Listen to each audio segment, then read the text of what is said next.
So this could possibly be one of the most important videos that you'll ever watch if you are a male business owner that is drifting, because the cost of drift is real. And for many of the guys that we work with or are coming to work with us, they do not believe that the consequences will ever reach them. And in this video, we're going to go through the real consequences through real life case studies that are going to make you hopefully take a good look in the mirror and shift the direction, the mission, the edge, the alignment of where you are heading. And I can promise you that by the end of this video, you're going to have a really good understanding that unless we start showing up at the next level, that we're going to end up falling into that pit. And I don't want that for you, and you don't want that for you. So if I take you back to episode 1, we spoke about drift. What drift was, it's a cycle of chaos. It's taken our eye off the ball. It's something that slowly creeps up on you when you don't even realize it. And it affects our time, our energy, our self-respect. But a lot of guys are stuck in that cycle and they don't recognize that they're in the drift until they get punched in the face. I'm going to go through 3 different scenarios. These scenarios are real life. One of them is a real life story from me. And these are really to give you examples of drift and the consequences of what happened at the end of that drift. The first one is with a guy that I work with who was a business owner.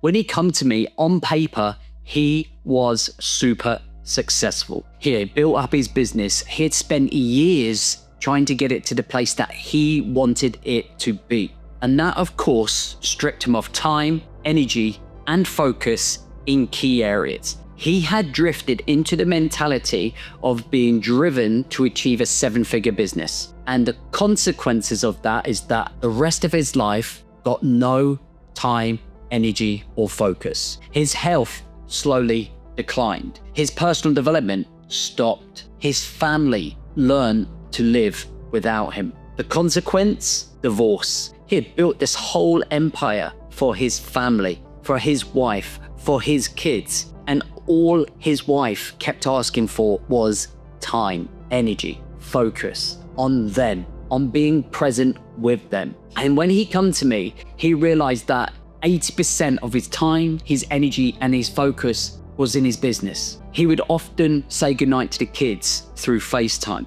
His wife would constantly sit on the sofa watching Netflix series by herself whilst he worked in the office. And there was no need for those levels of success. He didn't need to take the business to that level, but his ambition is what caused his drift. He became very short-sighted on what was important and where his true values lay. And that guy still works with me today. He has a brand new partner, a brand new life, and a brand new way of doing things through our Mission 365 system. He suddenly went from chaos to control. He learned from that drift, and he has learned those valuable lessons in moving him forwards and what is important. The second case study is my own, and is heartbreaking for me, but you might resonate with it. I remember on this one particular day in the early days of my business, I was absolutely obsessed with work, and I was obsessed with making sure that there was enough money to support me and my 2 children.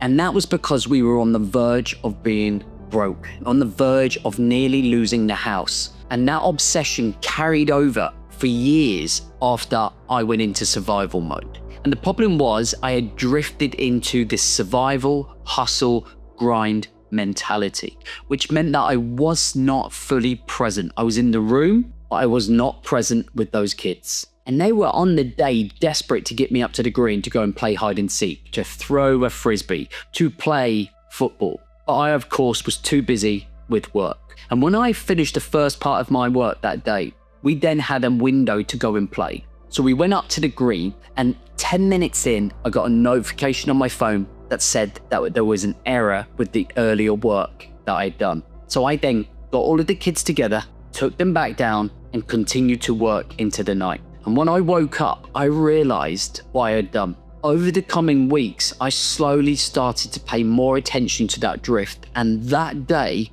is one of the most important days of my life, because it taught me the importance of not drifting away from the relationships that matter the most. It's the day that I decided to build my business around my life and not my life around my business. because the consequences of me continuing to work like that would have been a broken connection. And the last case study is with a CEO who come to me absolutely broken, mentally, emotionally, and physically. He ran operations for a multi-million-pound company around the world. And in order for that company to be successful, he threw everything into leading everybody, making sure that systems and structure and routines were all in play. And they were all in play for the company, but they weren't for him. And he slowly neglected his physical, mental, and emotional health to the point where he was on the verge of a breakdown. And he come to us in the Mission 365 system, and we helped him build the structure,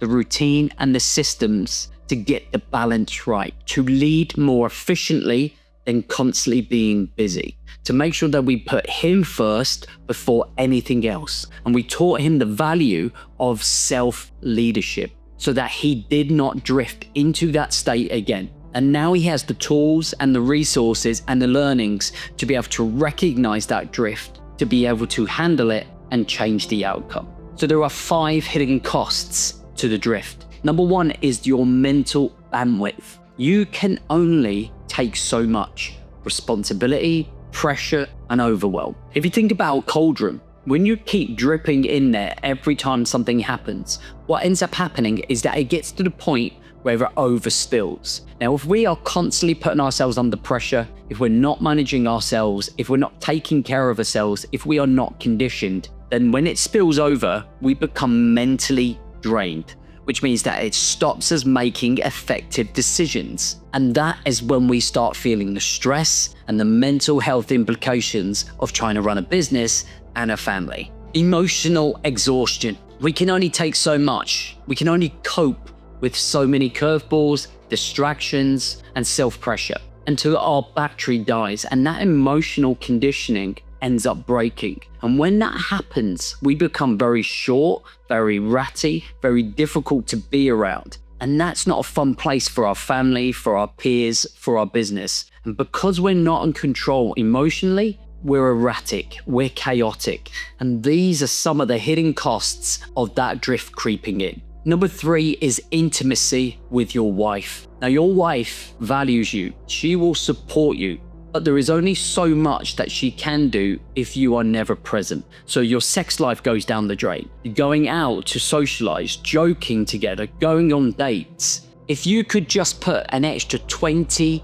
to 30% more effort into your wife or your partner that you are putting into your business, then your relationship might look a little bit different than what it's looking like today. And I see this all of the time. The divide that happens because we drift is monumental, and it breaks families.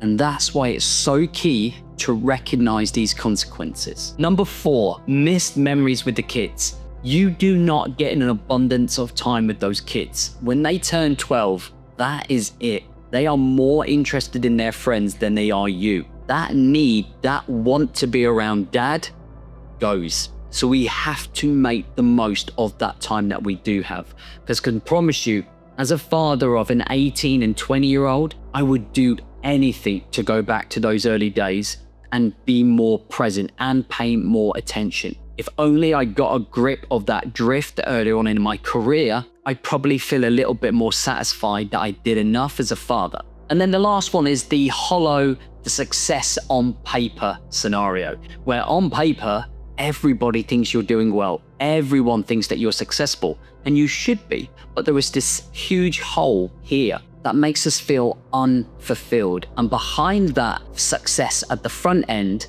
there is emptiness behind. And that is because we lack that identity. That is because we are drifting through life unchallenged. And we're now looking for the next stage, the next challenge, the next mission. Now, I often have conversations with a lot of guys, and everyone's looking for the next quick fix, the next hack. How do I solve this problem quickly? Productivity hacks, gym streaks, time management apps, all of these things that are around us to try and help us manage us. There are so many different apps out there now. There are so many different quick fixes or books or podcasts teaching you. But the problem is quick fixes don't solve the deep-rooted problem. There are 3 components to the deep-rooted problem, and these are the 3 things that we need to be focusing on long-term to avoid the drift, to feel more aligned, to find our edge. And they are identity, structure, and environment. A lot of what we're talking about is identity behaviors. It's who we've become through the process. Some have flourished through the process, some have become dormant, some are still trying to figure out who they are. But through the mission, we have to build a strong identity of values and principles that we live and stand by. Because many men don't have that, they drift. For example, if your values was around your family, like you most likely would say they are, then you would put those barriers in place to protect the time with them, without excuses, without hesitation. If you said that your health was your main value or was your key principle, but you're not going to the gym, then there is a disconnect in the identity. What we need to do is then base your life around health, around training every day. That's when you form an identity that says, actually, health is the most important thing for me. Identity, when it comes to drift, is recognize what your values are and executing those values. Where we have drift and misalignment is when we say this is our values, but then we've been doing something else completely the opposite. One of the things that we teach inside Mission Pro and our Mission 365 system is the importance of 3 key things to build the identity. Number 1 is accountability. What accountability does is brings us back to the baseline every single time. What am I doing with my time? What am I doing with my energy? Where is my focus? The second one is community. When you are in an environment around like-minded people who are looking to grow, who are holding each other accountable, you are in a powerful state where people can call you out and you can also be inspired by other people. It allows you to know that you're not the only person going through this. It allows you to see the people that are chapters ahead of you, to see that if you keep following the process, you too will be in a good place. Community is everything. Rubbing shoulders with other people that are on the same journey as you is a powerful leverage to get you to where you want to be. And then the third one is education. Learning how to manage your time, learning to be more resilient, learning to manage and master your emotions, learning to build a mission. The problem is that when we go through life, no one ever teaches us how to live life, how to do it well. We leave college and we just go out into the world and we just consume ourselves in social media and social culture, and we do not know where we're going or how to operate at the level that we want. That is why we created our system, to help men build that operational system to show up at the very highest level and avoid the drift, to become aligned and find their edge. What you can do if you want to learn more about the Mission 365 system is go to the link directly in my description or the pinned post, click on my Instagram account and drop me a message with the word ready, and I'll send it over to you and you can have a read through on how we do things and how we help guys avoid those drastic scenarios of drift, on how we help those men avoid those desperate consequences of drift, and how we help men lead from the front to build a mission that holds, to find their alignment and their edge. As we go into episode 3, we're going to be talking about how we evolve our identity, our habits, our mindsets, and how we take ourselves from the point that we are now to the first stages of your mission building journey. And you can watch that by clicking this video right here.